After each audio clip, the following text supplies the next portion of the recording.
RTP नवंबर 2020 question number 14, इससे पहले के सारे एमसीक्यू थे। KPI limited registered in the state of Himachal Pradesh has a manufacturing unit at Baddi. The company manufactures two products, XT and ST. While XT is taxable, ST is exempt from GST.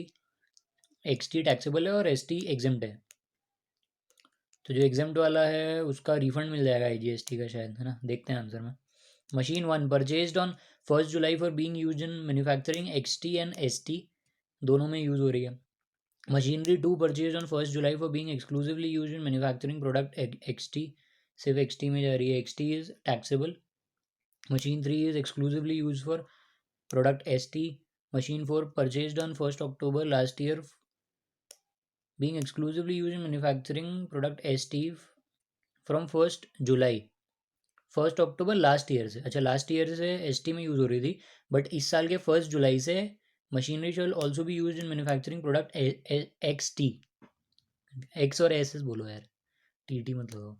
Machinery 5 purchased on 1st January for being exclusively used in manufacturing product X.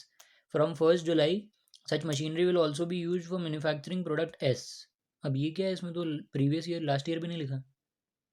1st जनवरी को exclusively use कर रहे थे X में, और 1st जुलाई से, तो भाई वो तो चेंज हो गया ना यार फाइनेंशियल ईयर। देखते हैं answer. Machinery 6 purchased on 1st July 2 years ago for being used in manufacturing X and S. ठीक है। So we have to compute amount of ITC credited to electronic credit ledger for the month of July, amount of ineligible credit for the month of July, amount of ineligible credit for the month of July, amount of aggregate value of common credit for the month of July. All the conditions necessarily be available availing all the conditions necessary for availing the ITC have been complied with. Make suitable assumptions wherever required.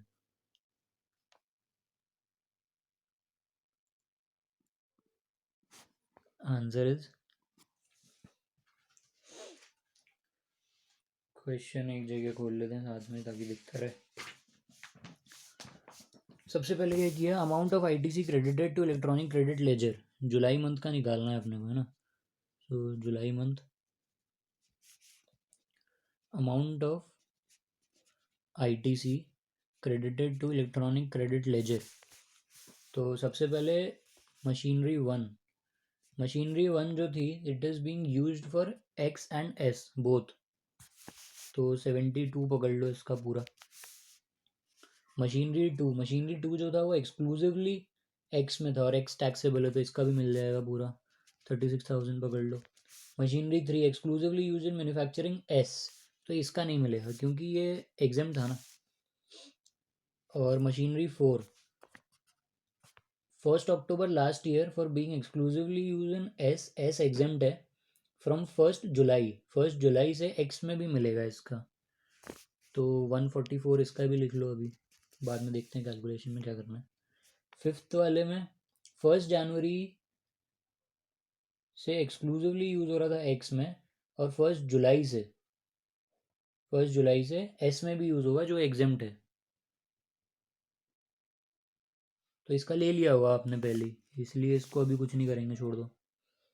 और फिर next है machinery 6 which is on 1st July 2 years ago was being used for manufacturing X and S, तो इसका भी ले चुके होंगे, तो अभी कुछ नहीं करना जुलाई में।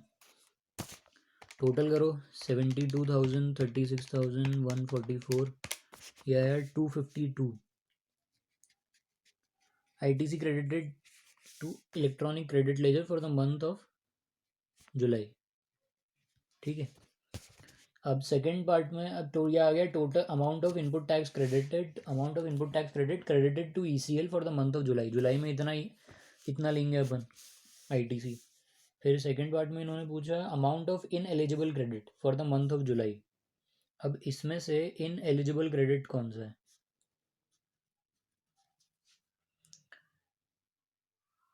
इन एलिजिबल क्रेडिट आ रहा है 21,600, कैसे कैलकुलेट किया, ये सबके नोट दिए हुए हैं। फर्स्ट वाले की ITC in respect of capital good used for affecting taxable supplies and exempt supplies denoted as A shall be credited to electronic credit ledger rule 43(1)(c), पहले वाले में जो एस और एक्स दोनों में यूज़ हो रहा था उसमें 43(1)(c) एक रूल लगाया। उसमें लिखा है कि कैपिटल गुड्स जो कॉमनली यूज़ होते हैं टैक्सेबल सप्लाईज और एग्जेम्प्ट सप्लाईज देने के लिए, इनको क्रेडिट करेंगे, ठीक है, इलेक्ट्रॉनिक लेजर में। सेकंड बोला है 43(1)(b) में, 43(1)(b) में कि ITC in respect of capital goods used or intended to be used exclusively for effecting supplies other than exempt supplies, क्योंकि ये सिर्फ एक्स में यूज़ हो रहा था और एक्स टैक्सेबल है तो इसको तो ले लेंगे, but including zero rated supplies shall be credited to electronic credit laser.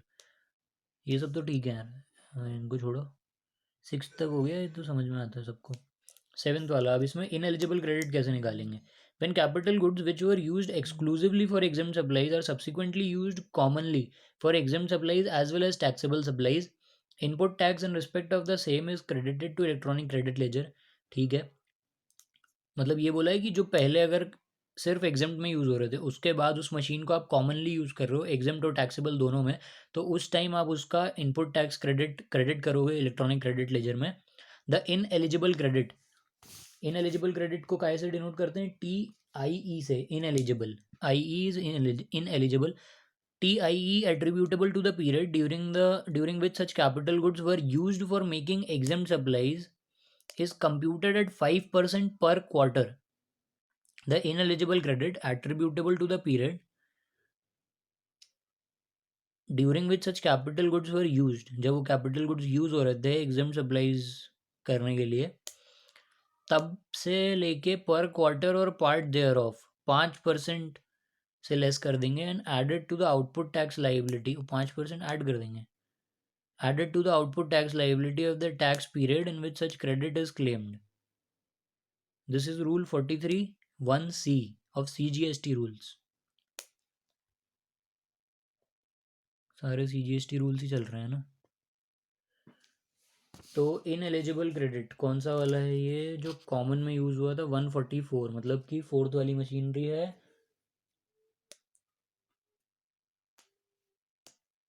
जो 72 वाला था वो तो स्टार्टिंग से ही वही हो रहा था, बट फोर्थ वाली मशीन में क्या हुआ, पहले अक्टूबर में आपने जब लिया था तब आप एग्जाम में यूज़ कर रहे थे, फिर उसको कॉमन कर लिया आपने, तो 144 का आपने क्रेडिट लिया, 144 का 5% हर क्वार्टर के लिए और पार्ट देयर ऑफ, मतलब अक्टूबर से स्टार्ट किया था तो अक्टूबर नवंबर दिसंबर एक क्वार्टर, जनवरी फरवरी मार्च दूसरा क्वार्टर, और फिर अप्रैल मई जून जुलाई से स्टार्ट किया ना, तो 3 क्वार्टर अपन ने पूरे पूरे यूज़ किया उसको, तो 3 क्वार्टर्स इज 144 इंटू 5% इंटू 3, यह आया 21,600। सो 21,600 is in eligible credit, amount of ineligible credit for the month of July. Second वाले पार्ट का आंसर आ गया। थर्ड पार्ट में पूछा है amount of aggregate value of common credit, इसको TC से डिनोट करेंगे। कॉमन क्रेडिट तो यार यही होगा जो 144 वाला है, नहीं कॉमन क्रेडिट में क्या क्या हो जाएगा, जैसे फोर्थ वाली मशीन थी 144 में से 21,600 माइनस कर देंगे, अब जो बचेगा वो तो कॉमन है ना। तो ये 122,400 हो गया, और जो दूसरी मशीन दोनों में यूज़ हो रही हैं, फिफ्थ वाली मशीन जनवरी में आप एक्सक्लूसिवली एक्स के लिए यूज़ कर रहे थे, बट जुलाई से आपने प्रोडक्ट एस में भी डाल दिया उसको, तो इसका तो ले चुके हो आपको, तो इसका मिलेगा ही नहीं अभी, और इसके बाद तो कुछ है ही नहीं, तो सिर्फ 122,400 आना चाहिए, बट इन लोगों ने कुछ अलग ही किया हुआ है। इनने क्या किया, aggregate value of common credit इनने पूरा पूरा उठा लिया। Aggregate value of common credit मतलब जहाँ जहाँ यूज़ हो रही है सब सब जगह से उठा लो। पहली वाली जो मशीन थी वो एक्स और एस दोनों में यूज़ हो रही थी, 72 इसका उठा लिया। 36 जो एक्स में यूज़ हो रही थी 1,08,000 से एस में यूज़ हो रही थी, बाकी फोर्थ वाली भी 144 और फिफ्थ वाली भी दोनों में यूज़ हो रही है जुलाई से, सिक्स्थ वाली भी दोनों में यूज़ हो रही है स्टार्टिंग से ही, तो इनके हिसाब से कॉमन क्रेडिट आया आपका 72,000, 144, 18,000 और 1,08,000। टोटल कॉमन क्रेडिट हो गया 3,42,000 का, करेक्ट आ रहा है। Value of A for machinery one purchase on 1 July and use effectively for both taxable and exempt. सब में वही क्वेश्चन ही उठा के लिख दिया पूरा जो क्वेश्चन में दिया हुआ है। फिर aggregate value of common credit for the month of July is common TC। Note 9 में क्या लिखा हुआ है, where any capital good which were used exclusively for effecting taxable supplies are subsequently also used for effecting exempt supplies, the input tax credit in respect of such capital goods shall be added to arrive the aggregate value of common credit. This is given under rule 43(1)(d).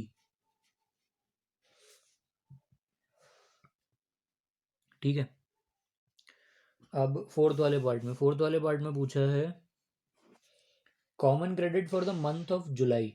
अब सिर्फ जुलाई वाले month के लिए common credit निकालना है।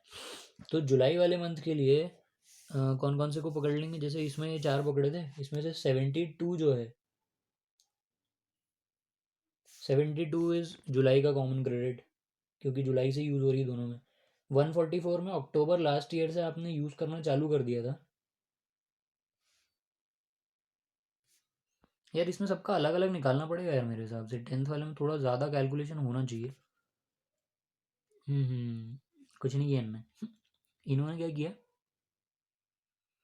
ITC attributable to a month on common capital goods during the useful life shall be computed in accordance with rule 43(1)(e।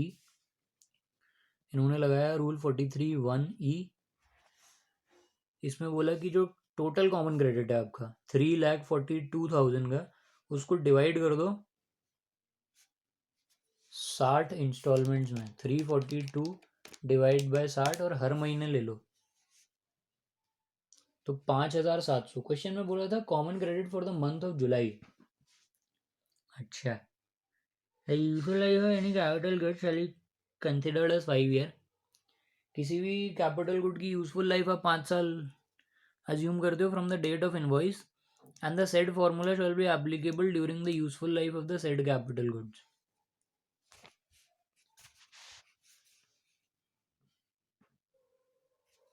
अलग ही question है भाई, मतलब सिंपल सिंपल है बट पता होना चाहिए क्या करना है। सो 342/60 हो गया यहाँ पे।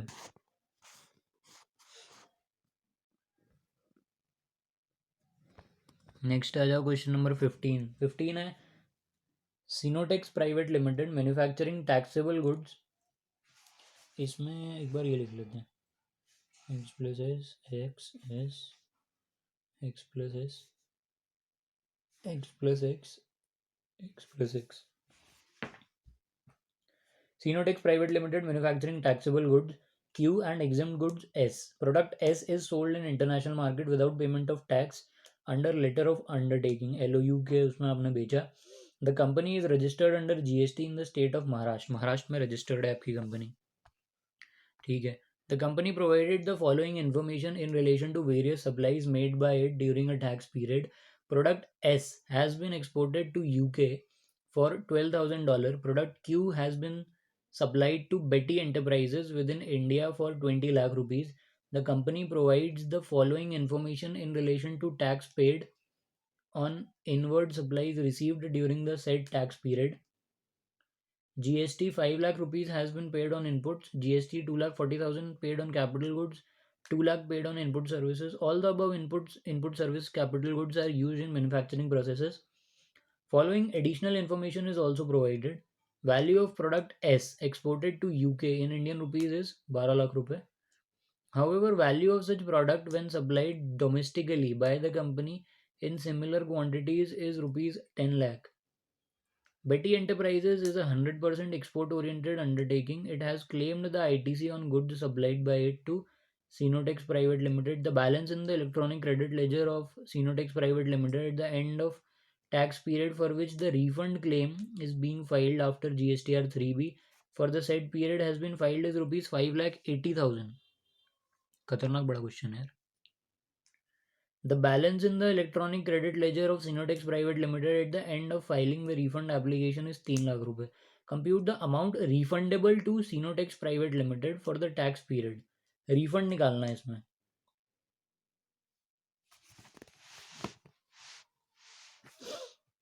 रिफंड कैसे निकालेंगे भाई?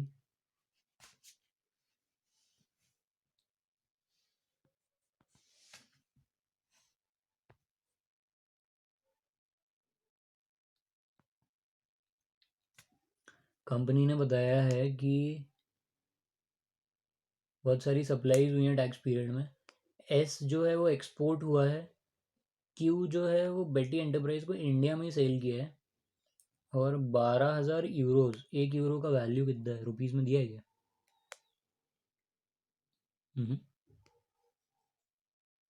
कन्वर्ट कैसे करेंगे फिर? कंपनी ने the above amounts are exclusive of taxes wherever applicable. ठीक है. Following additional information is required. You are required to calculate refundable amount refundable और tax refundable.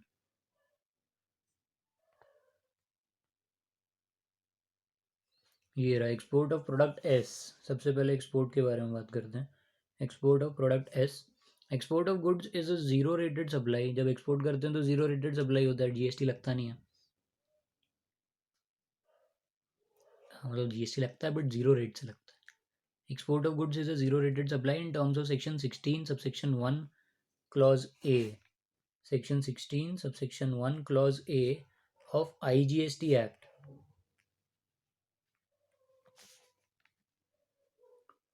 Zero rated supply. Section 16(2). Section 16 subsection 2 of the IGST Act stipulates that subject to the provisions of section 17 subsection 5. Subject to the provisions of section 17 subsection 5 of CGST Act, ITC may be availed for making zero rated supplies even if such supply may be an exempt supply. ITC आप ले सकते हो zero rated supply के लिए even if the जो supply आप कर रहे हो वो एग्जेम्प्ट सप्लाई ही क्यों ना हो. As per section 54 subsection 3 clause i. As per section 54 subsection 3 clause 1 of CGST Act, a registered person may claim refund. जो रजिस्टर्ड बंदा होता है वो रिफंड ले सकता है of any unutilized ITC at the end of any tax period in the case of zero rated supply made without payment of tax. किसी भी अनयूटिलाइज्ड आईटीसी का at the end of any tax period, tax period के ख़त्म होने पे किसी भी unutilized ITC का जहाँ पे आप जीरो रेटेड सप्लाई कर रहे हो विदाउट पेमेंट ऑफ टैक्स, तो उस केस में आप रिफंड ले सकते हो. Therefore, in the given case, Sinotex Private Limited will be eligible to claim ITC for export of exempt products. जो S है वो exempt है और S का ही आप एक्सपोर्ट कर रहे हो, तो exempt गुड्स का अगर आप एक्सपोर्ट करते हो तो आपको रिफंड मिलेगा in terms of section 16 subsection 2 of IGST Act, and thus will be able to claim refund of unutilized ITC under section 54 subsection 3 clause 1 of CGST Act as per rule 89 sub rule 4. Rule 89 sub rule 4 of CGST rules. Refund of unutilized ITC in case of zero rated supply. Refund of unutilized ITC in case of zero rated supply without payment of tax under letter of undertaking is granted in accordance with the following. Refund कैसे निकलेगा? Refund का formula है. क्या formula है? Refund amount is equal to turnover of zero rated goods plus turnover of zero rated supplies. Divide by adjusted total turnover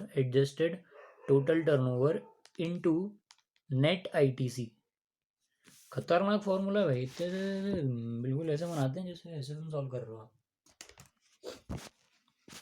refund निकालना है. Refund का formula है turnover of zero rated supply plus turnover of zero rated goods और services, दोनों को add कर देंगे. Divide करेंगे एडजस्टेड टोटल टर्नओवर से, इनटू करेंगे नेट आईटीसी से. अब नेट आईटीसी कितना है? नेट आईटीसी है अपना 5 लाख इनपुट्स पे और 2 लाख इनपुट सर्विसेज पे और 2,40,000 कैपिटल गुड्स पे. Net ITC include ITC on input and input services but not on ITC on capital goods. तो जो नेट ITC इस फॉर्मूले में है, इसमें सिर्फ ITC on input plus ITC on input services लेंगे, ITC ऑन कैपिटल गुड्स नहीं लिया जाएगा। तो टोटल ITC उस हिसाब से, क्वेश्चन के हिसाब से 3 लाख, 5 लाख और 2 लाख, 7 लाख हो गया। Turnover of zero rated supply of goods, अब ये भी निकालना, turnover of zero rated supply of goods. Zero rate supply किसकी होगी? एस की होगी, क्योंकि सिर्फ एक्स ही है जो एक्सपोर्ट हुआ है और एग्जेम्प्ट है, तो जीरो रेटेड है वो। टोटल सप्लाई कितनी करी है?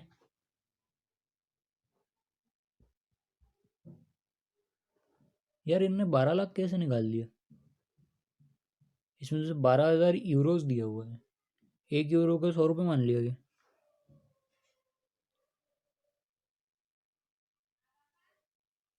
Lower of the value of zero rated supply, that is 12 lakh rupees, or the value which is 1.5 times the value of like goods domestically supplied by the same or similar placed supplier.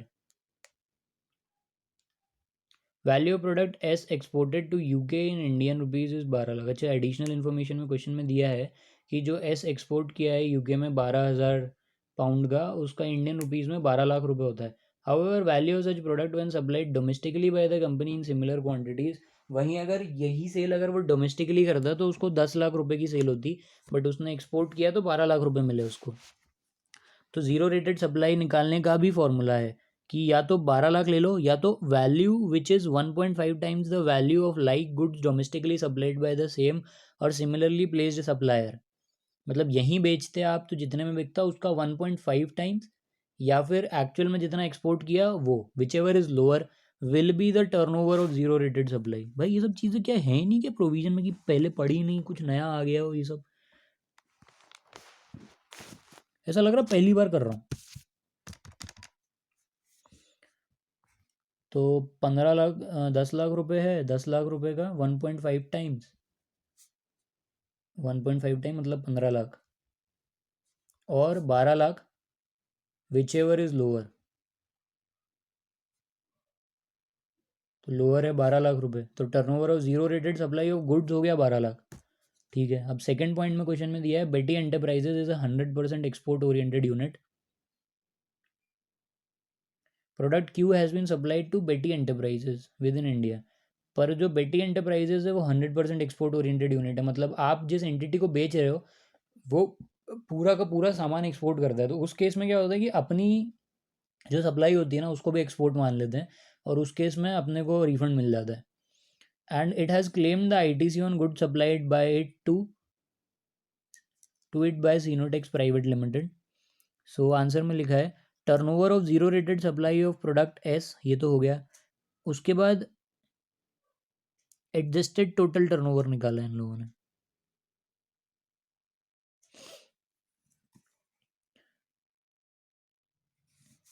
Adjusted total turnover, adjusted total turnover में 12 लाख रुपए का supply of goods किया S, S जो बेचा, और supply of product Q 20 lakh रुपए का बेचा। तो टोटल हमारी सेल हो गई 32 लैक्स की, एडजस्टेड टोटल टर्नओवर 32 लाख का आ गया। ठीक है, तो अपने पास एडजस्टेड टोटल टर्नओवर भी आ गया।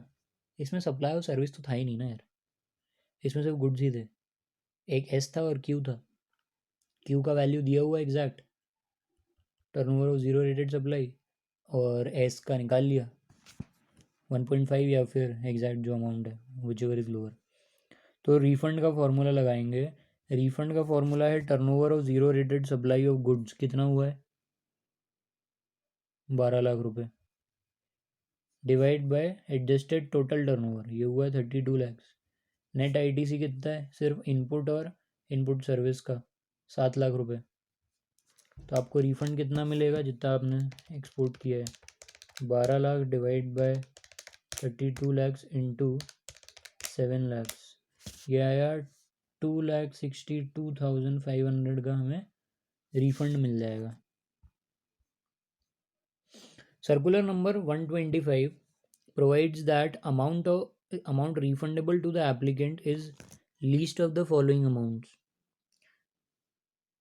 अब रिफंड में भी सर्कुलर है भैया, रिफंड में एक सर्कुलर आया है 18 नवंबर 2019 को कि जो रिफंड का अमाउंट है वो लीस्ट ऑफ द फॉलोइंग होगा, इन तीन में से लीस्ट होगा। सर्कुलर कौन सा है? 125/44/2019 GST डेटेड 18/11/2019। इसमें तो सर्कुलर भी अगर याद कर सको तो कर लो। Amount refundable to the applicant is least of the following amount. Maximum refund amount as per formula in Rule 89 sub Rule 4 of CGST rules. Maximum refund जो है वो फॉर्मूले से निकलेगा। Maximum refund amount ले लो as per Rule 89 sub Rule 4 of CGST rules। ये आया 262/500 का मैक्सिमम रिफंड। और ए हो गया। बी ऑप्शन क्या है? Balance in electronic credit laser eight the end of tax period for which the refund claim is being filed after GSTR 3B for the said period has been filed। आपका balance कितना था GSTR 3B में? हाँ, यहाँ पे दिया हुआ है क्वेश्चन में, the balance in the electronic credit ledger of Sinotex private limited at the end of tax period for which the refund claim is being filed after GSTR 3B for the said period has been filed is 5,80,000। मतलब GSTR 3B file करने के बाद tax period के and पे अगर आपका electronic credit laser में पैसा बचता है तो वो जितना अमाउंट बचा होगा, balance in ECL at the end of tax period for which refund claim is being filed, जिसके लिए रिफंड फाइल किया है,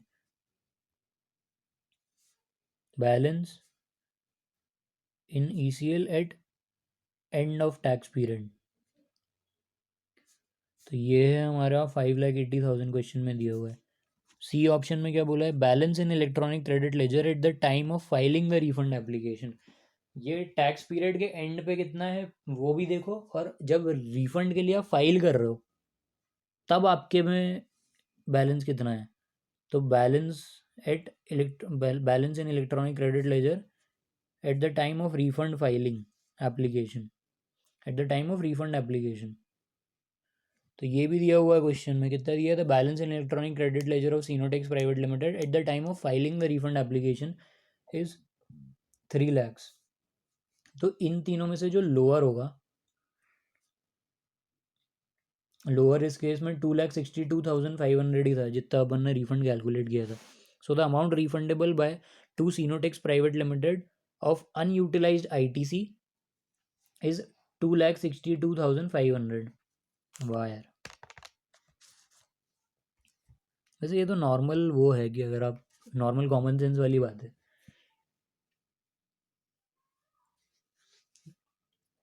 कॉमन सेंस मतलब ठीक है, डाल दिए रूल्स। और उसके बाद एक चीज़ और क्या पूछी है? रिफंड तो निकल गया आपका, क्वेश्चन में तो इतना ही पूछा था, compute the amount refundable to सीनोटेक्स private limited. इन्होंने क्या लिखा है? Supply of product are to बेटी एंटरप्राइजेज 100% एक्सपोर्ट ओरिएंटेड यूनिट। यहाँ पे वही वाली बात लिखी होगी। Supplies to export oriented unit is notified as deemed export. इसको डीम्ड एक्सपोर्ट मानते हैं, बोला था मैंने। कौन सा सेक्शन है डीम्ड एक्सपोर्ट का? सेक्शन 147 डीम्ड एक्सपोर्ट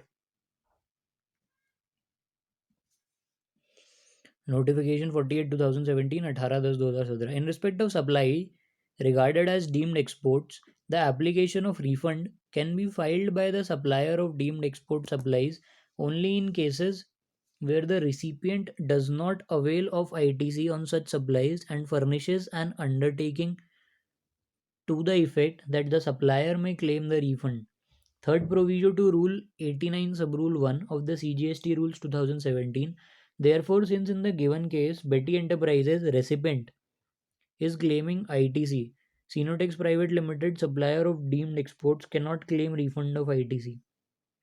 बट इसमें क्या रिफंड नहीं ले सकते, क्योंकि जिसको आप ट्रांसफ़र कर रहे हो बेटी एंटरप्राइजेस को, वो ITC ले रही है। मतलब आपने जो उसको ट्रांसफ़र किया उसका उसने ITC ले लिया, तो इसलिए आपको रिफंड नहीं मिलेगा। अगर वो नहीं लेता ITC क्रेडिट तो आपको रिफंड मिल जाता।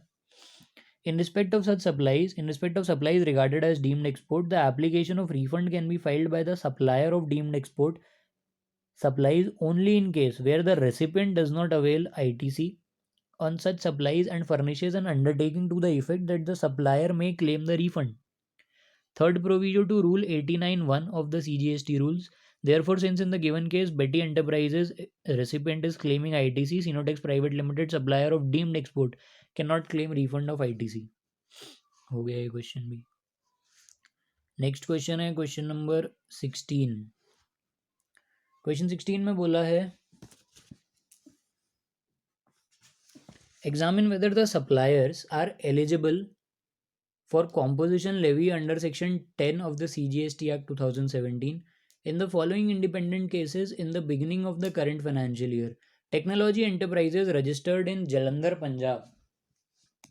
इसमें हमें बताना है कि कॉम्पोजिशन लेवी मिलेगा कि नहीं मिलेगा सेक्शन 10 CGST के हिसाब से इन अलग अलग केसेस में. Technology enterprises registered in Jalandhar, Punjab is engaged in manufacturing computer systems. Its aggregate turnover in the preceding financial year is 1,25 lakh. Technology enterprise है जलंधर पंजाब में रजिस्टर्ड है, कंप्यूटर मैन्युफैक्चर करते हैं. एग्रीगेट टर्नओवर पिछले साल 125 लाख था, मतलब 1,25,00,000 था. Technology enterprise supplies the computer systems manufactured by it with in the state of Punjab. से पंजाब में ही करता है, IGST सेल्स नहीं है. With a view to expand its business operations, it will also start providing the repair services of computer systems in the current financial year. Repair services कर सकते हैं composition में भी गुड्स के साथ सर्विस, बट सर्विस जो है आपका 10% से ज़्यादा एक्सीड नहीं होना चाहिए. शायद वही था आंसर. देखते हैं इसका एक बार, देखते चलें, देखते चलो.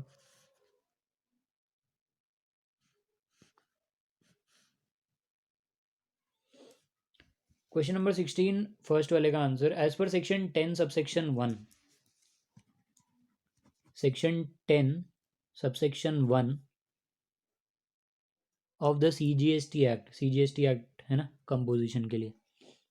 The following registered person whose aggregate turnover in the preceding financial year does not exceed 1.5 crore. 150 lakh से ज़्यादा नहीं होना चाहिए, 1.5 करोड़ से ज़्यादा टर्नओवर नहीं होना चाहिए.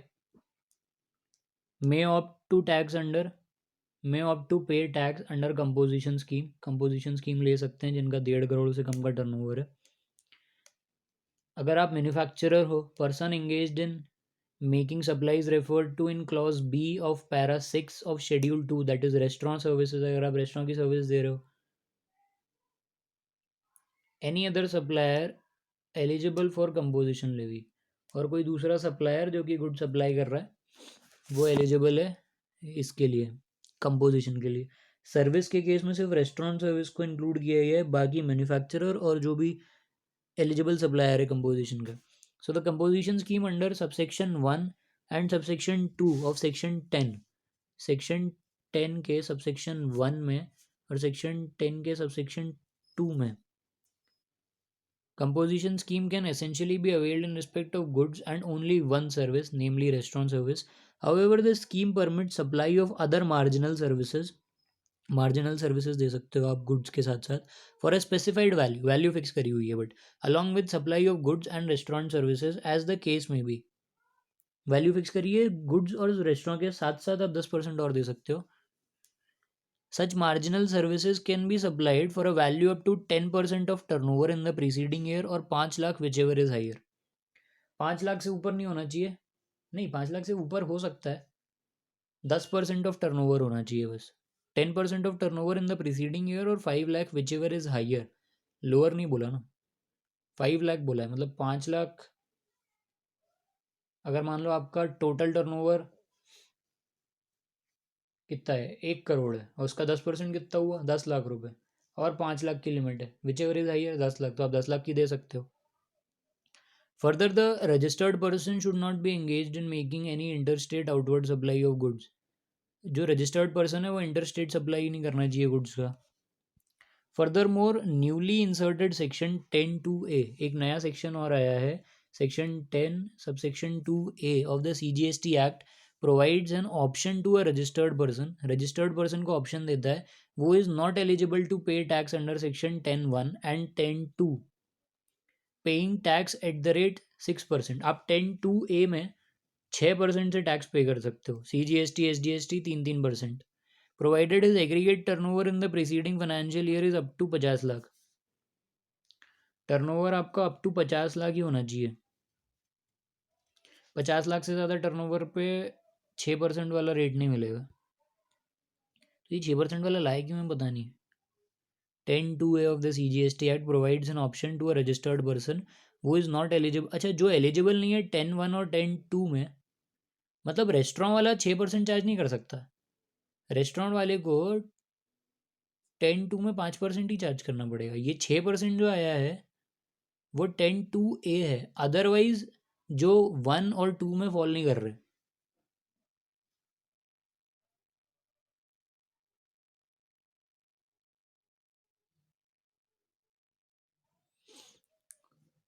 वो 6% से पे कर सकते हैं 10(2)(a) में, जिनका 50 लाख से कम का टर्नओवर है। Provided his aggregate turnover in the preceding financial year is up to 50 lakhs, said person can pay tax at the rate 6% of the turnover in state or turnover in union territory up to an aggregate turnover of 50 lakhs subject to specified conditions. One of such condition is that a registered person should not be engaged in making any interstate outward supplies of goods or services. interstate outward supplies नहीं करना चाहिए, IGST cell नहीं कर सकते आप। अब first वाले की बात करते हैं, जो ए वाला पार्ट था। ए वाले पार्ट में क्या था कि जलंधर पंजाब का एक बंदा है, कंप्यूटर मैन्युफैक्चर करता है, 125 लाख का टर्नओवर है और सिर्फ पंजाब में ही सेल करता है, और साथ में रिपेयर सर्विसेज भी चालू करना चाह रहा है। तो रिपेयर सर्विसेज 125 में 125 लाख का है तो 12.5 लाख तक का वो उसके साथ साथ दे सकता है। और पंजाब में तो इसको मिल जाएगा क्योंकि इसका 1.5 करोड़ से कम का है, तो इसमें सेक्शन 10 सबसेक्शन 1 लगेगा। इन्हें तो दोनों ही लगा दिए, 10(1) और 10(2). Answer is the turnover limit for being eligible for composition scheme under section 10 subsection 1 and 2 of the CGST Act 2017 for Jalandhar Punjab is 1.5 crores in the preceding financial year. Turnover Punjab के लिए 1.5 करोड़ है। Thus, technology enterprise can opt for said composition scheme as its aggregate turnover is less than 1.5 crores in the preceding financial year and it is making intra-state supplies। intra-state कर रहा है, interstate नहीं कर रहा है। Further, since the registered person opting for composition scheme can also supply services other than restaurant services for a value up to 10% of the turnover।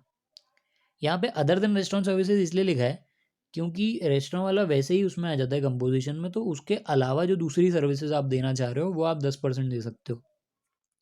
और 5 lakh rupees whichever is higher. Thus, technology enterprise can supply repair services up to a value of 12.5 lakhs, that is 10% of 125 lakhs in the current financial year। ये हो गया। अब आ जाओ second part पे।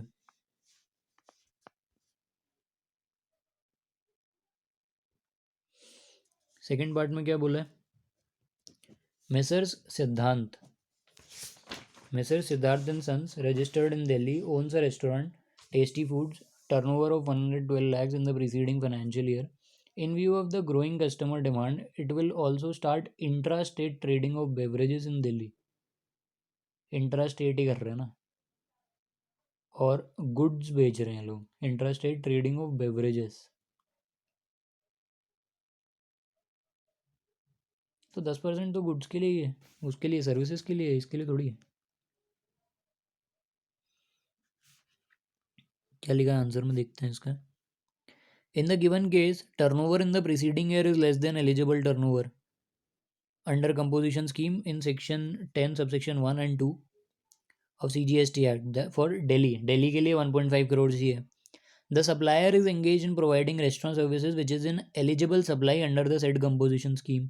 The supplier wants to engage in trading of goods which is also an eligible supply under said composition scheme. Thus, Messrs. Siddharth and Sons is eligible for composition scheme under subsection 1 and subsection 2 of section 10 of the CGST Act। तो आप composition ले सकते हो, कोई दिक्कत वाली बात नहीं है।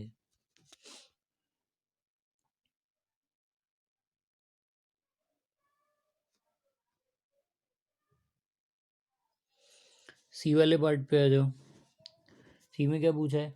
Sitaram associates registered in Sikkim is engage in running a food chain veg kitchen in the state of Sikkim It has a turnover of 73 lakhs in the preceding financial year. In the current financial year, it decides to shut down the food chain owing to huge losses being incurred in the said business. Instead, it will start providing intrastate architect services. देखो, सिक्किम है state, तो यहाँ पे ना 1.5 करोड़ की नहीं है limit, यहाँ पे हाफ हो जाती है शायद। तो 1.5 का हाफ होता है 75 लैक्स, तो यहाँ पे 75 लैक्स की, और इसका टर्नओवर 73 ही है, तो इस केस में भी नहीं लगेगा, मतलब इस केस में ले सकता है कंपोजिशन। और ये तो बंद करके आर्किटेक्ट सर्विसेज पे जा रहा है, तो आर्किटेक्ट सर्विसेज में तो आपको मिलेगा नहीं, क्योंकि सिर्फ सर्विसेज में इकलौती सर्विस है जो रेस्टोरेंट सर्विस है, उसी पे आपको कंपोजिशन मिलता है, दूसरी सर्विसेज पे आपको नहीं मिलता है। आंसर चेक करते हैं।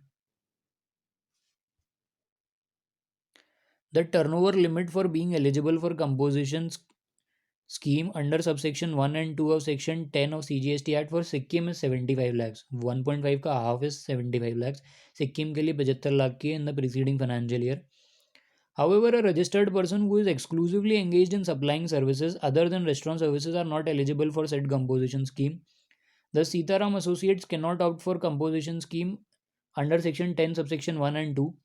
However, the benefit of composition scheme under section 10(2)(a), but हाँ, आप 10(1) और 10(2) में तो नहीं ले सकते, बट आप 10(2)(a) में ले सकते हो of the CGST Act 2017 is available in case of a registered person who is not eligible to pay tax under 1 and 2 of section 10 provided its aggregate turnover in the preceding financial year, provided उसका जो aggregate turnover है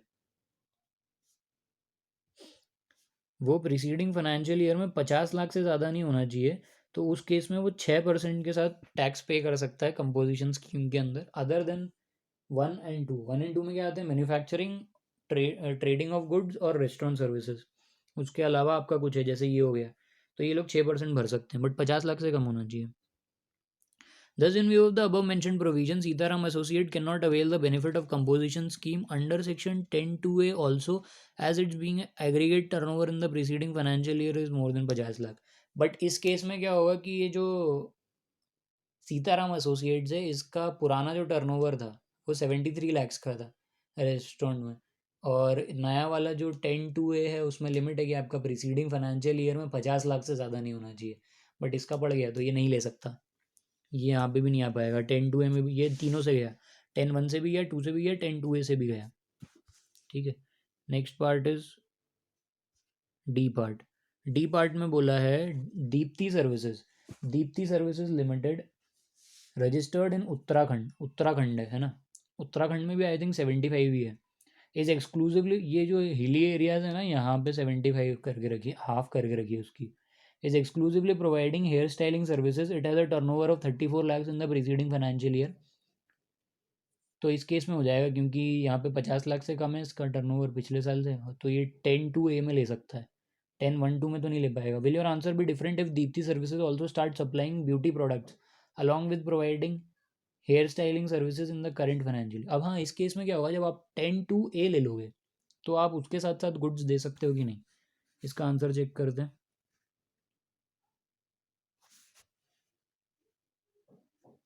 A service provider can opt for the composition scheme under section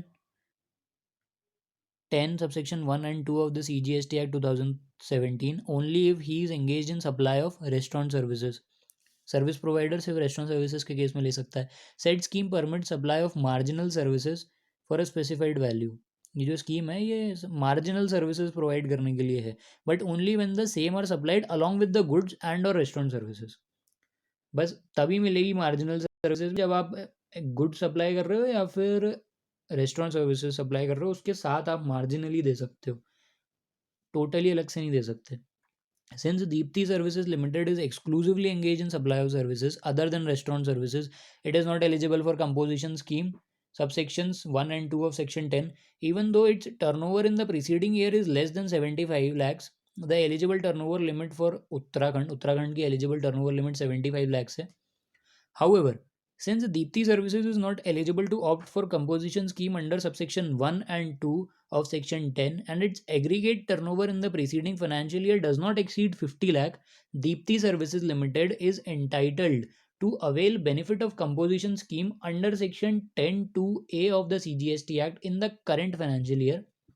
Further, the answer will remain same. इनने पूछा है will your answer be different if Deepti Services also start supplying beauty products along with providing hair styling services in the current financial year?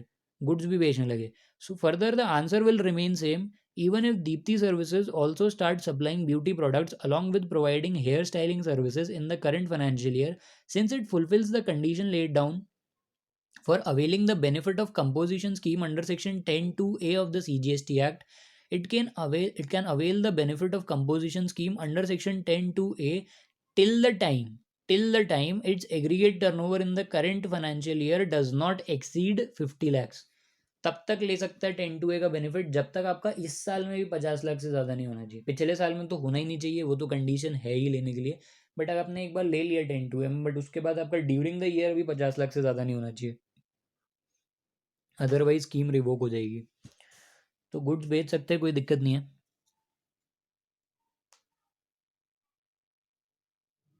क्योंकि वो criteria fulfil करता है composition scheme का 10(2)(a) में, क्योंकि उनका 50 लाख से कम था.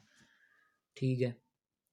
अब क्वेश्चन नंबर 16 का एक और पार्ट है, सेकंड पार्ट. इसमें बोला है Varun and Arun associates started a partnership form of architects इन भोपाल मध्य प्रदेश.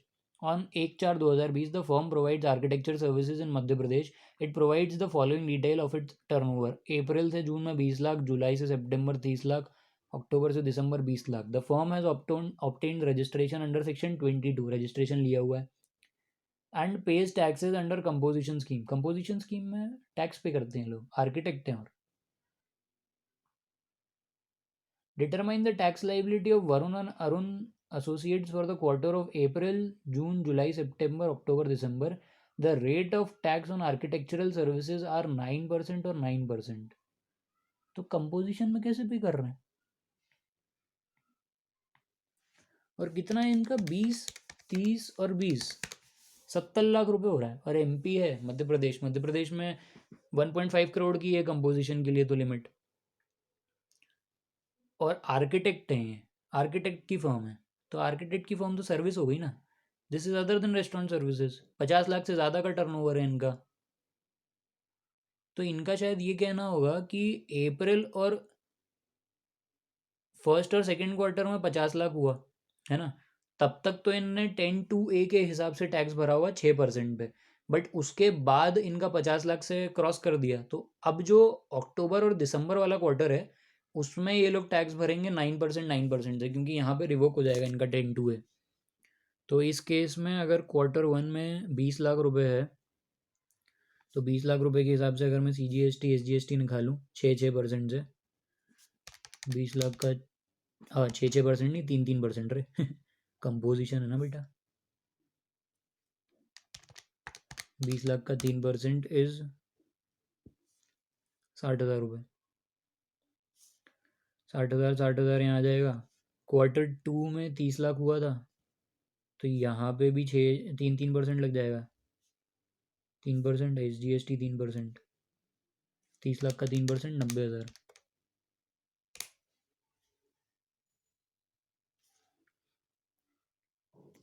अब क्वार्टर 3 में क्या हुआ, 50 लाख क्रॉस कर दिया, तो अब जो 10(2)(a) में इन्हें रजिस्ट्रेशन लिया था कंपोजिशन का, वो रिवोक हो जाएगा और नॉर्मल उसमें आ जाएंगे ये लोग. तो इसमें क्वार्टर 3 में इन्हें 20 लाख की कर दी, तो इसमें इन्हें 9% के हिसाब से भरना पड़ेगा. 20 लाख का 9% इज 1,80,000 रुपये, और SGST 9% 1,80,000 रुपये. तो अपने को क्या बताना है, टोटल टैक्स लाइबिलिटी तीनों क्वार्टर की. यहाँ पे फर्स्ट क्वार्टर में आएगी 1,20,000, नेक्स्ट क्वार्टर में आएगी 1,80,000, नेक्स्ट में आएगी 18 × 2 36, 3,60,000. ठीक है. आंसर चेक कर लेते हैं एक बार, कुछ गलत तो नहीं किया भैया हमने. अबे कितना सारा लिखा हुआ है भाई, क्या लिखा है? The composition scheme under section 10 subsection 1 and 2 of the CGST Act is available in case of goods and restaurant services. Further, marginal services up to specified limit can be provided along with supply of goods and restaurant services as the case may be. Since in the given case Varun and Arun Associates is supplying services other than restaurant services, it is not eligible to pay tax under subsection 1 and 2 of Section 10. However, Section 10(2)(a) of the CGST Act 2017 provides an option to a registered person who is not eligible to pay tax under subsection 1 and 2 of Section 10 of paying tax at the rate 6%, CGST 3 or SGST UTGST 3%, provided his aggregate turnover in the preceding financial year is up to 50 lakhs. Said person can pay tax at the rate of 6% of the turnover in state or turnover in union territory up to aggregate turnover of 50 lakhs subject to specific conditions. In the given case, Varun and Arun Associates has started the supply of services in the current financial year. Therefore, its aggregate turnover in the preceding financial year is nil. तो ले सकते हैं obviously 10(2)(a का benefit. Consequently, it is eligible to avail the benefit of composition scheme under section 10(2)(a of the CGST Act in the current financial year. It becomes eligible for the registration when its aggregate turnover exceed 20 lakh रुपए. जब 20 लाख रुपए से ऊपर जाएगा तब registration ले सकते हैं, बट इन लोगों ने पहले ही लेकर रखा है. While registering under GST, it has opted for composition scheme under section 10(2)(a.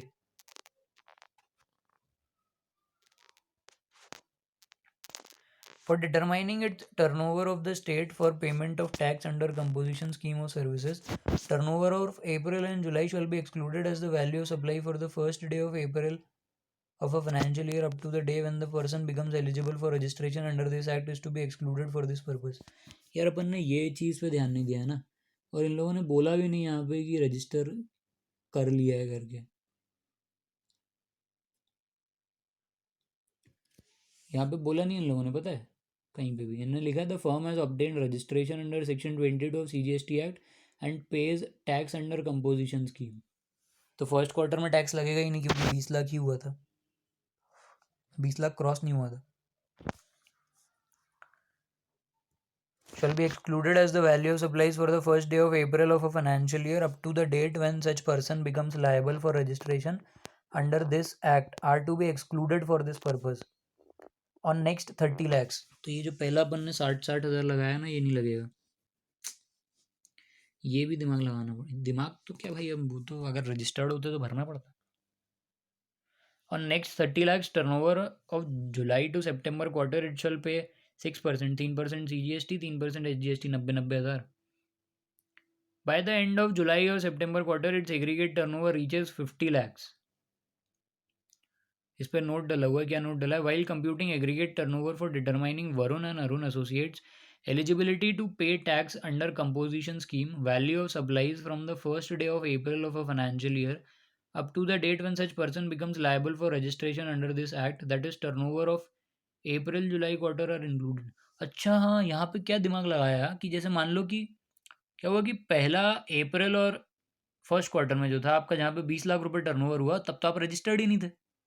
ठीक है, और आपका जो है टर्नओवर देखेंगे, एग्रीगेट टर्नओवर देखेंगे. ऐसा मत बोलना कि बोले 20 लाख पे तो GST लगा ही नहीं, तो वो टर्नओवर में ही नहीं आया तो 30 लाख ही हुआ है अभी, और बाद में 20 लाख ही हुआ है तो 50 लाख लिमिट क्रॉस नहीं. ऐसा नहीं बोल सकते आप.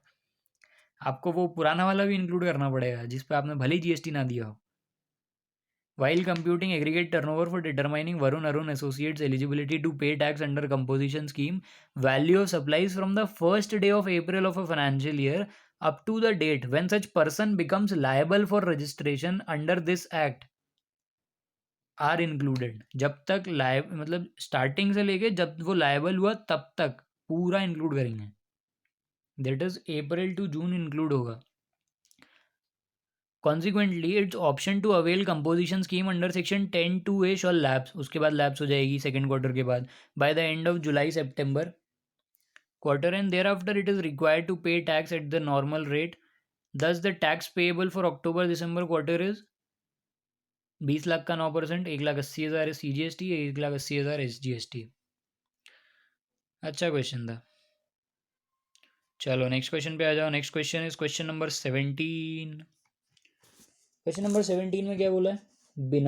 Binaca electronics, hereinafter referred as BEL, is engage in manufacturing television, TV बनाता है ये. It is registered in state of Haryana में रजिस्टर्ड है. यहाँ पे तो 1.5 लाख ही है अगर उसमें जाना चाहे कंपोजिशन में, तो मैन्युफैक्चरर है वैसे भी, मिल जाएगा इसको. The maximum retail price printed on the package of a television is 12,000 रुपये. MRP 12,000 रुपये का डला हुआ है. Applicable rate on GST on television is 18%. BEL dispatches the stocks of television to its distributor ordered by them on quarterly basis पे order आते हैं इसके पास स्टॉक के, टेलीविजन स्टॉक के लिए. In order to promote it sales, the sales head of BEL has formulated a sales promotion scheme. Under this scheme, BEL offers a discount of 10% per television on television supplied to distributors. If the distributors sell 500 televisions in a quarter, the discount is offered on the price at which the televisions are sold to the distributors, excluding all charges and tax. जिस price पे उसको बेचा है उसका 10% उसको discount के तौर पे उसको scheme promotion expenses sales promotion scheme में उसको पैसा दे देंगे अगर डिस्ट्रीब्यूटर ने बेचा तो. 10% पर टेलीविज़न के हिसाब से अगर 500 टेलीविज़न बेच दिए एक क्वार्टर में तो उसको स्कीम डिस्काउंट मिलेगा. The discount is offered on the price at which the televisions are sold to distributors.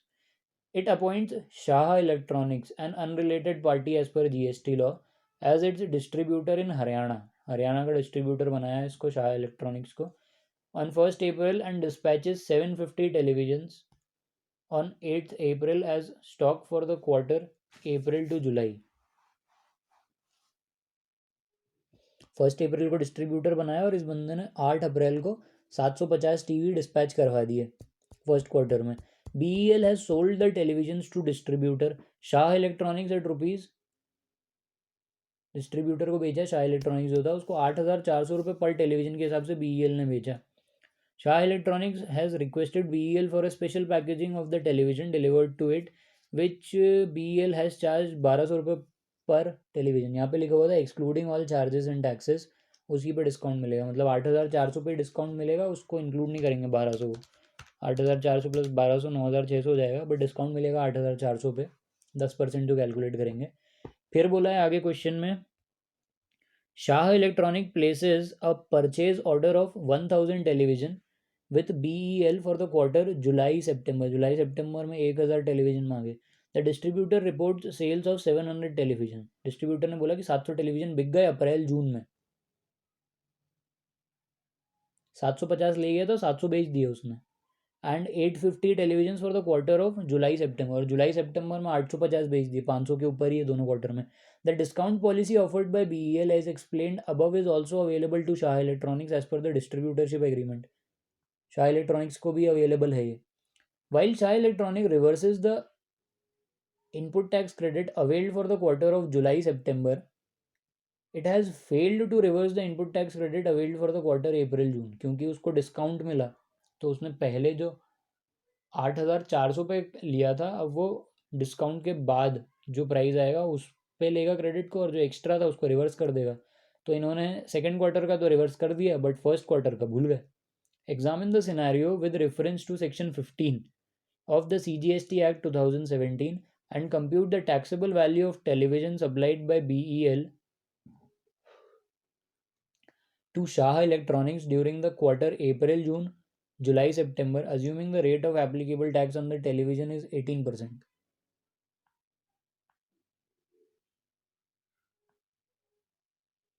अब यहाँ पे टीवी का टैक्सेबल वैल्यू निकालना है. टीवी का टैक्सेबल वैल्यू कैसे निकलेगा ये बताना है इन लोगों को. तो अगर यहाँ पे क्या बोला था 8,004, ये जो MRP है ये 12,000 रुपये, एप्लीकेबल रेट GST टेलीविजन 18%, और the discount is offered on the price at which television are sold to distributor को excluding all charges and taxes बोला है यहाँ पे, है ना. और शाह को भेजा 8,400 पर television exclusive of all applicable taxes, इस पर टैक्स नहीं लगाया है ना.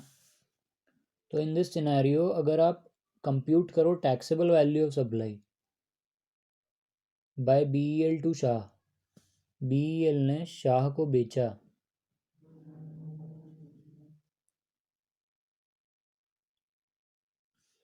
तो टैक्सेबल वैल्यू अगर निकालेंगे तो पहला जो क्वार्टर था क्वार्टर 1, यहाँ पे इन्होंने कितने टीवी बेचे थे इसको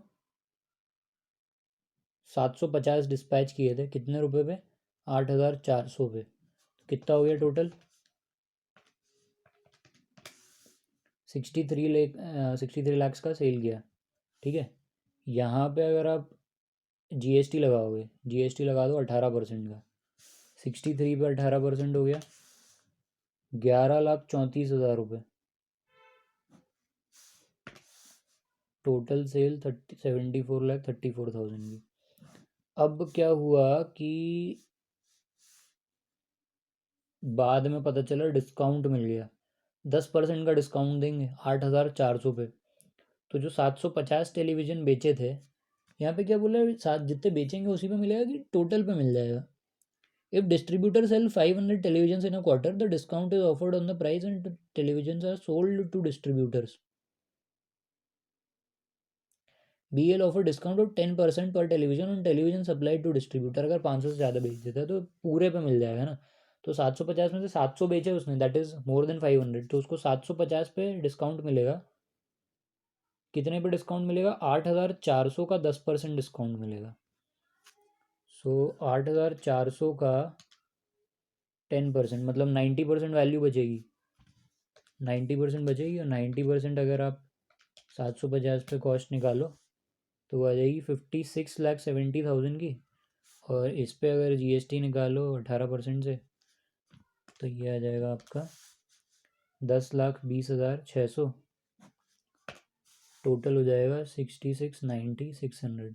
अब सेकंड क्वार्टर में भी सेम यही हुआ। सेकंड क्वार्टर में क्या हुआ, कितने टेलीविज़न मंगाए इसने? 1,000 टेलीविज़न। सो 1,000 टेलीविज़न 8,400 रुपये पे, टोटल हो गया 84 लैक्स। और 18% जीएसटी लगाया, 18% जीएसटी आया 15,12,000 रुपये। टोटल किया तो ये आया 99,12,000। अब बाद में पता चला डिस्काउंट मिल गया। डिस्काउंट कितने का मिलेगा इसमें? 8,400 पे 10%, तो 8,400 का 90% बचेगा। कितने टेलीविज़न बेचे? 1,000, 1,000 इंटू 7,560, तो टोटल सेल हो गई 75,60,000 की। और इस पर 18% जीएसटी निकाला तो ये आया 13,60,000 रुपये। टोटल हो गया 89,20,800। ठीक है। अब इन्होंने क्या बोला, examine the scenario and compute the taxable value of television supplied by BEL to Shah Electronics during the quarter April June July September. तो टैक्सेबल वैल्यू यही आ जाएगा। फर्स्ट क्वार्टर में आएगा हमारा 56,70,000, सेकेंड क्वार्टर में आएगा 75,60,000। आंसर चेक करते हैं, चलो।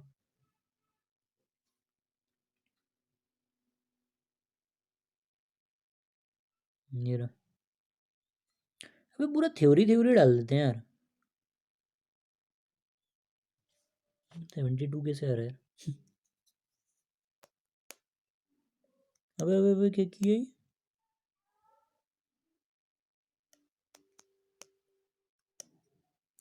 अरे यार तुम भी ना यार भाई।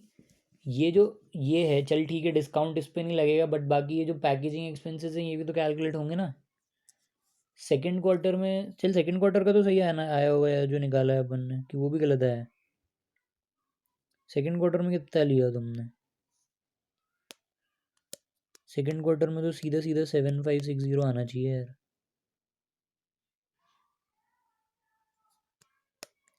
Computation value of April June July September में पैकेजिंग एक्सपेंसेस क्यों लिया? जुलाई सितंबर में तो बोला ही नहीं है यहाँ पे कि एक्सपेंड वो है।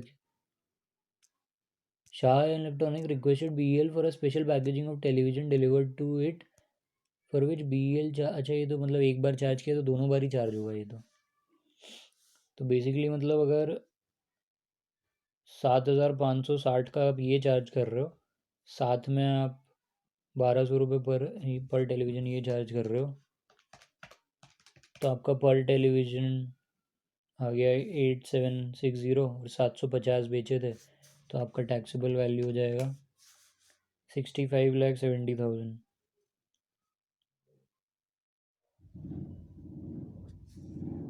फर्स्ट क्वार्टर का। और सेकंड क्वार्टर का भी, सेकंड क्वार्टर में 1,000 टेलीविज़न बेचे, 1,000 टेलीविज़न इंटू 8,760।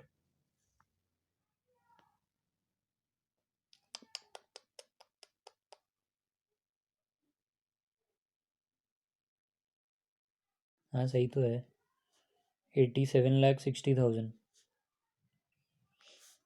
यहाँ पे जीएसटी निकलेगा 18%, 8760 पे।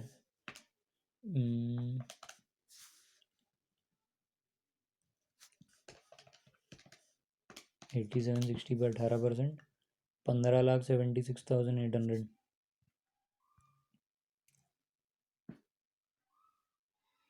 टैक्सेबल सप्लाई से निकालना था अपने को, वैल्यू मतलब जीएसटी वीएसटी नहीं निकालना था। क्वेश्चन थोड़ा ध्यान से पढ़ो यार, आंसर इसका पढ़ते हैं, क्या आंसर लिखा भाई ये, मतलब कैलकुलेशन तो छोड़ो, पूरा ही पूरा थ्योरी डाल देते हैं भाई, इतना कैसे लिखोगे आप। Section 15 subsection 3 clause A of the CGST Act allows discounts to be deducted from the value of taxable supply if the same is given before or at the time of supply, and if such discount has been duly recorded in the invoice issued in respect of such supply. In other words, pre-supply discount recorded in invoice are allowed as deduction. Further, post-supply discount are also allowed as deduction from the value of supply under Section 15(3)(b) of the CGST Act if such discount is established in terms of an agreement entered into at or before the time of such supply and specifically linked to relevant invoices, and input tax credit as is attributable to the discount on the basis of document issued by the supplier has been reversed by the recipient of the supply. हाँ, तो discount के ये दोनों provisions हैं, सही हैं तो, कि अगर आप पहले डिस्काउंट दे रहे हो और बिल पे लिखा हुआ है आपका डिस्काउंट, तो वो आपका टैक्सेबल वैल्यू में से माइनस हो जाएगा। Before or at the time of supply discount will be duly recorded in invoice, it is allowed as deduction. और उसके बाद अगर पोस्ट सप्लाई डिस्काउंट देना है आपको, अगर पहले से एग्रीमेंट है आपका कि आप इतने बेचोगे तो आपको मिल जाएगा, और जो मतलब डिसाइडेड है पहले से लिखा हुआ है एग्रीमेंट में, और उसके बाद होने के बाद अगर वो कंडीशन फुलफिल हो जाती है तो जब आप डिस्काउंट दोगे तो सामने वाले ने जिसने आईटीसी लिया था आपका वो रिवर्स भी करना चाहिए, तभी आपका अलाउ होगा डिडक्शन वैल्यू ऑफ सप्लाई में से।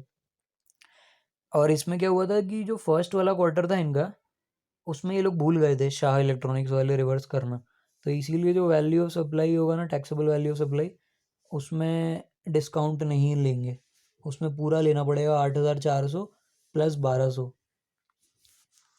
In the given case, Shah Electronics is entitled for 10% discount on television supplied by BEL for the quarter April, June as well as July, September, as it has sold more than 500 televisions in each of these quarters. However, since the sales target are achieved after the entire stock for the respective quarter April, June and July, September has been dispatched, the discount on the television supplied to Shah Electronic for the quarter April June and July September is a post supply discount, post supply discount है, एक बार बेचने के बाद मिल रहा है आपको। Such post supply discount will be allowed as a deduction from the value of supply since the discount policy was known before the time of such supply, and the discount can be specifically linked to relevant invoices, और हर एक invoice से आप link कर सकते हो quarter 1 quarter 2 की। Invoices pertaining to television supplied to Shah Electronics for the quarter April, June and July, September, provided Shah Electronics reverses the input tax credit attributable to the discount on the basis of documents issued by BEL, वो credit note debit note issue करने पड़ेंगे। The value of supply for the quarter of April, June, July, September will thus be computed as under: computation of value of supply for the quarter April, June, price at which the televisions are supplied to Shah Electronics 8,400, add packaging expenses 1,200, discount नील, इसमें discount नहीं देंगे। Note क्यों, note 3 पढ़ते हैं सीधे। Since Shah Electronics has not reversed the input tax credit attributable to such discount on the basis of document issued by BEL, the conditions specified in section 15(3)(b) of the CGST Act have not been fulfilled. Thus the post supply discount will not be allowed as deduction from the value of supply, इसलिए first quarter में आपको नहीं मिलेगा, और value of taxable supply 1 unit of television 9600 हो जाएगी, और total value of supply television for the quarter April June हो जाएगा 9600 into 7500, total 72 lakhs value of taxable supply. और फर्स्ट नोट में क्या बोला है, price at which television supplied to Shah Electronics, the value of supply is the transaction value which is the price actually paid or payable for the said supply. Since in terms of section 15 subsection 1 of the CGST Act 2017, payable for the said supply in terms of section 15 subsection 1 of the CGST Act 2017, presuming that the supplier and the recipient of supply are not related and price is the sole consideration for the supply, as the supplier and recipient are not related parties. Presuming that the supplier and the recipient of supply are not related and price is the sole consideration for the supply, as the supplier and recipient are not related parties. Note 2 is the value of supply includes incidental expenses like packaging charges in terms of section 15 subsection 2 clause C. Value of supply includes incidental expenses. जो packaging expenses हैं उसमें incidental expenses like packaging charges in terms of section 15 subsection 2 clause C CGST का include होगा.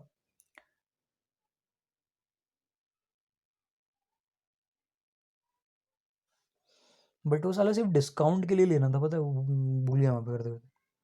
फिर जुलाई और सितंबर quarter के लिए price at which television supplied to Shah electronics 8400. इसमें बिना मतलब में नोट डाल के रखा है नोट 1, बिना मतलब है उसका नोट डालने का. नहीं भी डालू तो भी चलना चाहिए ना. The value of supply is the transaction value which is the price actually paid or payable for the said supply in terms of section 15(1) of the CGST Act, presuming that the supplier and the recipient of supply are not related and price is the sole consideration for the supply, as the supplier and recipient are not related parties. हाँ लिखो भाई लिखो, मज़ा आ रहा है. जिसको याद हो रहा है, जिसको लिखते बनना लिखे. पैकेजिंग एक्सपेंसेस कितना है? 1200. The value of supply includes incidental expenses like packaging charges in terms of section 15(2)(c) of the CGST Act. ये हो गया. फिर तीसरे वाले में डिस्काउंट इसमें मिलेगा. डिस्काउंट 840 का मिलेगा क्योंकि यहाँ पे वो ले लिया, उसने रिवर्स कर दिया था Q2 में. Since all the conditions specified in section 15(3)(b) of the CGST Act have been fulfilled, the post supply discount will be allowed as deduction from the value of supply. The input tax credit to be reversed will work out to be 1,51,200. That is 1000 में 8,400 रुपये के हिसाब से 10% into 18% का ITC reverse करेगा वो. 8,400 का उसने सेल किया था, 8,400 में 10% डिस्काउंट दिया. कितने यूनिट्स पे? 1,000 यूनिट पे. तो 10% का टैक्स जो है 18%, 151,200 वो रिवर्स करेगा ITC उतना अपना. तो यहाँ पे आपको डिस्काउंट मिल जाएगा 8,400 का. सही है. अब आ जाओ क्वेश्चन नंबर 18 पे. क्वेश्चन नंबर 18 है, answer the following questions. Subhashini Limited agreed to provide consultancy services to Madhu Enterprises in the month of May, for which it received an advance of 1 lakh rupees on 20th April from Madhu Enterprises. Subsequently, in the month of May, before supply of service, the said service contract has to be cancelled owing to some inadvertent circumstances. However, Subhashini Limited has issued the invoice for the advance received in April itself and has paid the GST thereon. You are the tax consultant of Subhashini Limited. Please advise whether it can claim refund of tax paid or is it required to adjust its tax liability in its returns. क्या हुआ कि consultancy है, उसने advance receive कर लिया 1 लाख रुपए का और उसके बाद सप्लाई करनी थी मई मंथ में. 20 अप्रैल को ले लिया एडवांस, बट किसी वजह से हो नहीं पाई सप्लाई, कैंसिल हो गई और इनवॉइस इशू कर दिया था इसने और GST भी जमा कर दिया था क्योंकि 20 अप्रैल को ही आपने ले लिया था पैसा. तो अभी हमसे पूछ रहे हैं कि जो टैक्स जमा किया है उसका रिफंड मिलेगा क्या. मिलेगा भाई, ऑब्वियसली मिलेगा, क्यों नहीं मिलेगा. रिफंड मिलेगा या फिर उसको एडजस्ट करना पड़ेगा टैक्स लाइबिलिटी में, वो डिपेंड करता है आपकी. अगर नेक्स्ट मंथ अगर लाइबिलिटी आ रही हो तो आप एडजस्ट कर दोगे, नहीं आ रही है लाइबिलिटी तो आप रिफंड ले लोगे. फिर देखते हैं आंसर में क्या लिखा है.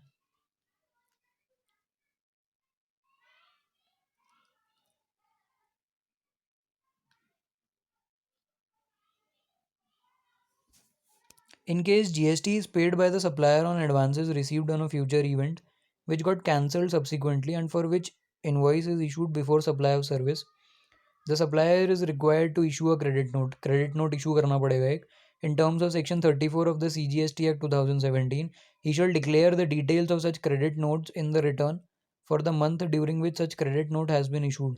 The tax liability shall be adjusted in the return subject to conditions of section 34. There is no need to file a separate refund claim. However, in cases where there is no output tax liability against which a credit note can be adjusted, a registered person may proceed to file a refund claim. मैं बोला ही था वही. Therefore, in the given case, Suhasini Limited is required to issue a credit note, declare its detail in the return for the month during which such credit note has been issued, and adjust the tax liability. However, if there is no output liability of Subhashini Limited against which the said credit note can be adjusted, it may proceed to file a refund claim. क्या हुआ कि आपने cell किया तो आपने पैसा जमा कर दिया उसमें जीएसटी क्रेडिट लेजर में, पेमेंट भी हो गया आपका पूरा. अब क्या होगा कि नेक्स्ट मंथ आप एक क्रेडिट नोट इशू करोगे. क्रेडिट नोट क्या होगा कि आपकी जो सेल्स है वो रिवर्स कर देंगे उससे अपन, और जो पेमेंट कर चुके हो आप उसका आप क्रेडिट ले लोगे आईटीसी, और क्रेडिट ले लोगे और नेक्स्ट मंथ आप उसको एडजस्ट कर लोगे अगर आपकी आउटपुट लाइबिलिटी तो, और नहीं है तो क्रेडिट नोट इशू करने की ज़रूरत नहीं है.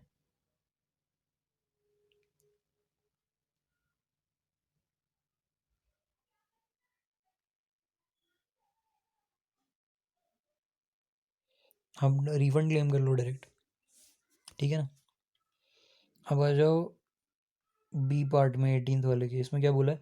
Narmada enterprises a registered person page CGST and SGST on a transaction considered by it to be an intra-state supply. However, subsequently said transaction is held to be an interstate supply. Examine the recourse available with Narmada Enterprises. क्या हुआ कि एक registered person है, उसने CGST SGST पे कर दिया एक ट्रांजेक्शन पे इंट्रा स्टेट सप्लाई समझ के, और बाद में पता चला कि ये तो इंटर स्टेट सप्लाई था, आपको IGST जमा करना था. तो कुछ नहीं है, ज़्यादा दिक्कत वाली बात नहीं है अभी के टाइम पे. पहले होता था दिक्कत कि भाई आप पहले IGST जमा करो उसके बाद CGST SGST का रिफंड लेते रहना. अब ऐसा कुछ नहीं है. अभी ऐसा हुआ है क्रेडिट नोट इशू करो, नया उसमें आ जाएगा आपका ITC, उसको फिर उधर पेमेंट करवा दो IGST में, उसमें एडजस्ट कर दो. क्या लिखा एक बार इनकी लैंग्वेज में पढ़ते हैं. Section 77 subsection 1 of the CGST Act stipulates that a registered person who has paid the central tax and state tax as the case may be, the central tax and the union territory tax on a transaction considered by him to be an intra-state supply but which is subsequently held to be an interstate supply shall be refunded the amount of taxes so paid. Further, 19 subsection 2 of IGST provides that a registered person who has paid CGST or SGST or union territory as the case may be on a transaction considered by him an interstate supply but which is subsequently held to be वो पहले ऊपर intra-state supply but which is subsequently held to be interstate supply shall not required to pay any interest on the amount of integrated tax payable. तो मतलब ऐसे अगर गलती से आपने इंट्रा में CGST SGST पे कर दिया बट एक्चुअल में इंटर में आपको IGST पे करना था, तो ऐसे केस में अगर आप वो करते हो रिवर्स करके वापस इधर डालते हो IGST में, तो उसमें आपको इंटरेस्ट नहीं लगेगा. Thus, in the given case, Narmada Enterprises shall refund the amount of taxes so paid and it shall not require to pay any interest on the amount of IGST payable by it on the transaction wrongly considered by it earlier as intra-state transaction. तो उनको उनका पैसा वापस मिल जाएगा CGST SGST का, but और उसके बाद फिर IGST पे कर दो, आपको IGST पे इंटरेस्ट नहीं लगेगा. बहुत ही बढ़िया. अब आ जाओ नेक्स्ट क्वेश्चन पे, क्वेश्चन नंबर 19. इसमें थोड़ा कैलकुलेशन वाला पार्ट है. यहाँ पे बोला है रुद्राक्ष लिमिटेड. क्वेश्चन नंबर 19 है रुद्राक्ष लिमिटेड. रुद्राक्ष मैन्युफैक्चरर्स है कोलकाता के, is engage in manufacturing the textile articles. It has decided to enhance its production capacity in the current year. Therefore, it imports a machine through a vessel from George Incorporation, USA at a price of $31,650, including transportation charges from the factory of George Incorporation up to US port and the handling charges at US port of 1750. ये तो वो आ गया यार customs वाला, freight on board और वो देखना पड़ेगा. Rudraksh Manufacturers has provided the following additional information in respect of machines imported. Charges for design and engineering work undertaken is $1750. The machine in US. Second point is buying commission paid by Rudraksh Manufacturers $150. Freight charges from USA to India is $3000. Unloading and handling charges paid at the place of importation is 2250 rupees. Unloading and handling charges paid at the place of importation. Exchange rate to be considered is $1 equal to 60 rupees. The actual insurance charges paid are not ascertainable. You are required to determine the assessable value of the imported machine under Customs Act 1962 from the given particulars. यहाँ पे क्या निकालना है हमें? Accessible value निकालना है. अब अगर आपके पास इंश्योरेंस नहीं दिया है ना, तो इंश्योरेंस का कुछ वो परसेंटेज होता है, 2.5% होता है शायद, तो वो अपन डायरेक्ट जो FOB वैल्यू होता है उस पर ले लेते हैं. तो यहाँ क्वेश्चन में बोला क्या है वैसे, इंपोर्ट करना है USA से 31,650 का, उसमें ट्रांसपोर्टेशन चार्जेस इंक्लूडेड हैं 2500 के. तो ट्रांसपोर्टेशन चार्जेस अगर हटा दें तो मशीन है $29,150 का. एक second handling charges at US port बिट दिया हुआ है, ये भी हटा दो 1750 का. तो गुड्स का वैल्यू है $27,400, $400. ठीक है. अब नीचे क्या हुआ, इन्फॉर्मेशन दिया हुआ है कुछ एक्स्ट्रा. यहाँ पे बोला है कि charges for design and engineering work undertaken for the machine in US में ही कुछ डिज़ाइन और अंडरटेकिंग एक्सपेंसेस हुए 1750 के.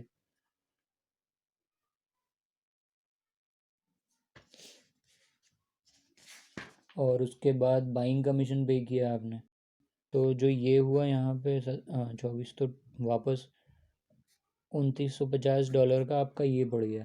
तो ये जो आपका वैल्यू आया, this is freight on board, FOB value. नहीं, देखते हैं, आंसर चेक करते हैं.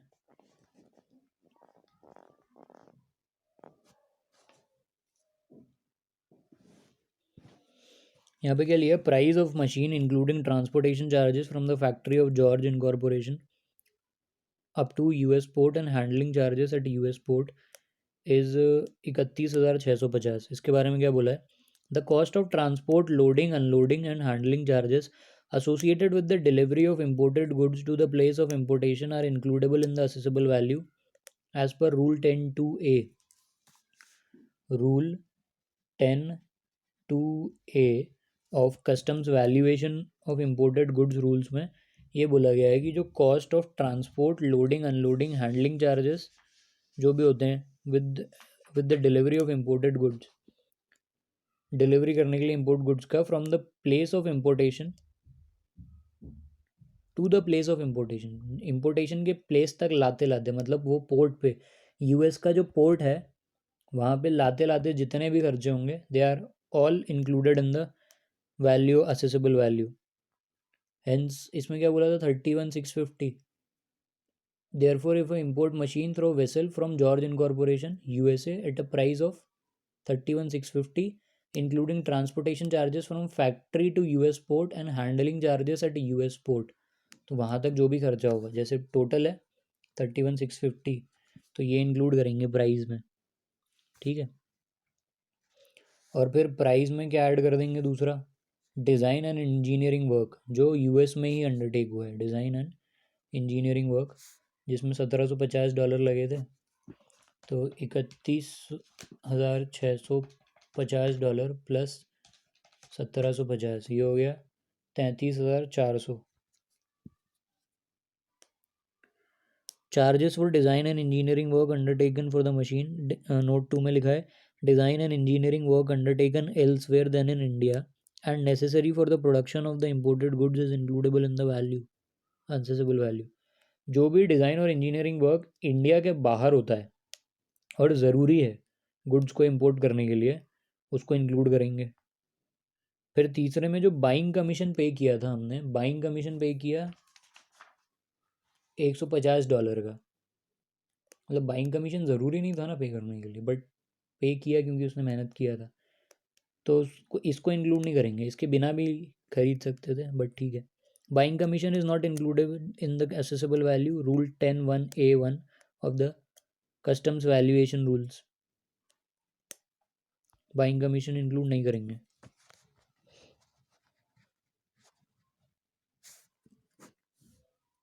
तो इसका FOB वैल्यू आ गया, freight on board value 33,400। Freight on board मतलब वहाँ तक जो इंपोर्ट करने की जगह है वहाँ तक लाने का खर्चा is freight on board.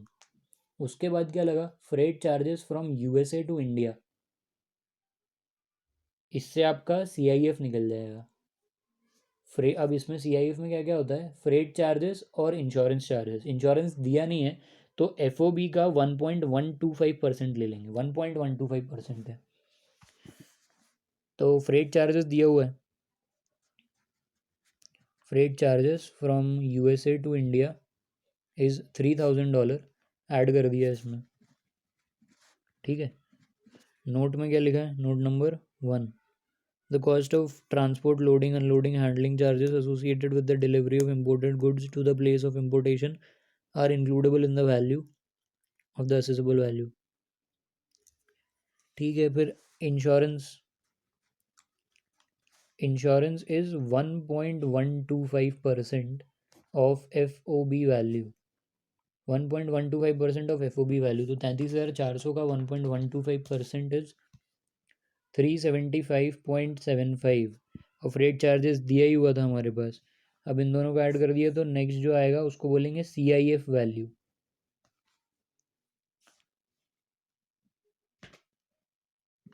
Plus 3,000। अरे यार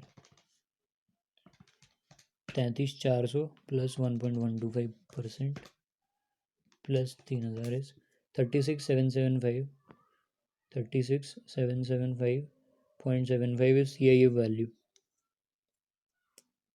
इसके बाद unloading and handling charges paid eight the place of importation. वहाँ से उतारने का जो है ना, इंडिया के पोर्ट पे आने के बाद, पोर्ट पे आ गया तब तक का ही खर्चा इंक्लूड करेंगे असेसेबल वैल्यू में।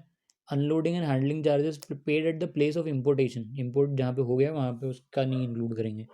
सो क्या लिखा है फिफ्थ वाले में, by virtue of rule 10(2) of the custom valuation rules, only charges incurred for delivery of goods to the place of importation are included in the transaction value. The loading, unloading and handling charges associated with the delivery of the imported goods at the place of importation are not to be added to the CIF value of the goods. CIF value में नहीं add करेंगे उसको, ठीक है।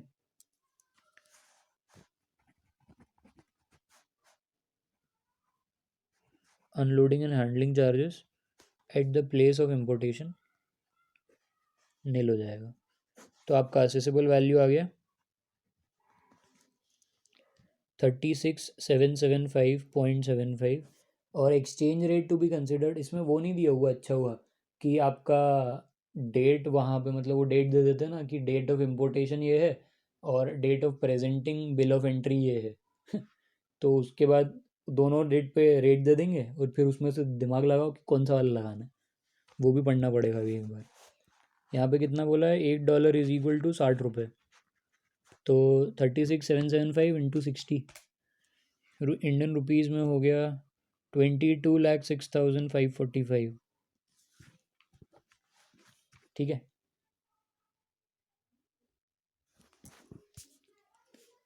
अब last question पे आ जाते हैं, question number 20, with reference to drawback on re-export of duty paid, with reference to drawback on re-export of duty paid on imported goods under section 74 of the Customs Act 1962, answer in brief the following questions. What is the time limit for re-exportation of goods as such? Re-export करने का time limit क्या होता है? What is the rate of duty drawback if the goods are exported without use? बिना use किए अगर आपने goods export कर दिए तो ड्यूटी ड्रॉबैक का रेट क्या होगा? Is duty drawback allowed on reexport of wearing apparels without use? Without use पे मिल जाता है वियरिंग अपेयरल्स पे। आंसर है आंसर नंबर 20, पार्ट वन में पूछा है what is the time limit for re exportation of goods as such? कितने टाइम के अंदर री एक्सपोर्ट हो जाना चाहिए? As per section 74 of the customs act 1962 the duty paid imported goods are required to be entered for export within 2 years from the date of payment of duty of the importation। जिस दिन आपने duty importation duty पे करी उसके 2 साल के अंदर अंदर आपका इंपोर्टेड गुड्स एक्सपोर्ट हो जाना चाहिए। The period can be extended by CBIC if the importer shows sufficient reason for not exporting the goods within 2 years। थोड़ा सा टाइम आप एक्सटेंड करवा सकते हो CBIC को बोल के अगर सफिशिएंट कॉज होगा तो। सेकंड क्वेश्चन में पूछा है what is the rate of duty drawback if the goods are exported without use? अगर बिना यूज किया आपने ड्यूटी मतलब एक्सपोर्ट कर दिए गुड्स तो ड्यूटी ड्रॉबैक का रेट क्या होगा? 98%। if duty paid imported goods are exported without use then 98% of such duty is repaid as drawback। Third part में जहाँ पे बोला है कि अगर री एक्सपोर्ट करते हो आप वेयरिंग अपेरल का विदाउट यूज के तो उसमें ड्यूटी ड्रॉबैक अलाउड है कि नहीं? अलाउड है।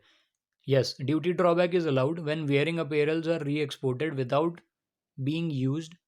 However notification 1965 dated 6 February 1965 as amended provides that if wearing apparels have been used after their importation of into India, अगर आपने यूज़ कर लिए एक बार तो drawback of imported duty paid thereon shall not be allowed when they are exported out of India।